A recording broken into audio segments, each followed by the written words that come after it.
বাংলাদেশ জাতীয়তাবাদী দল তারেক রহমান যুব পরিষদের জামালপুর জেলার সংগ্রামী সাধারণ সম্পাদক রাজু আহমেদ, আর উপস্থিত রয়েছেন তারেক রহমান যুব পরিষদের আরো এক তারুণ্যের অহংকার রাজপথের লড়াকু সৈনিক মাসুম, আর উপস্থিত রয়েছেন তারেক রহমান যুব পরিষদের জাহিদ হাসান সাংগঠনিক সম্পাদক, আর যে সকল গ্রামের মহামূর্তি মা বোনরা এই খেলা উপভোগ করতেছেন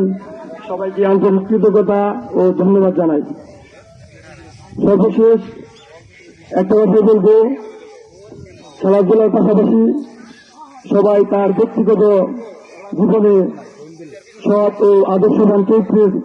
অধিকারী হয়ে সমাজসেবামূলক কার্যক্রমে অংশগ্রহণ করে নিজেকে,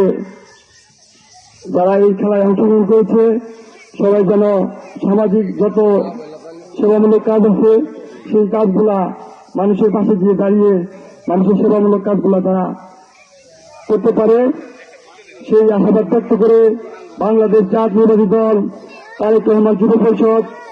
তারুণ্যের অহংকার আগামী রাষ্ট্রনায়ক জনাব তারেক রহমান জিন্দাবাদ, আপসহীন দেশমাতা নেত্রী আমাদের বাংলার মা বেগম খালেদা জিয়া যুগ যুগ হোক, আল্লাহ তাআলা তাকে সুস্থতা দান করুক, শহীদ প্রেসিডেন্ট জিয়াউর রহমান অমর হোক। সবাইকে ধন্যবাদ।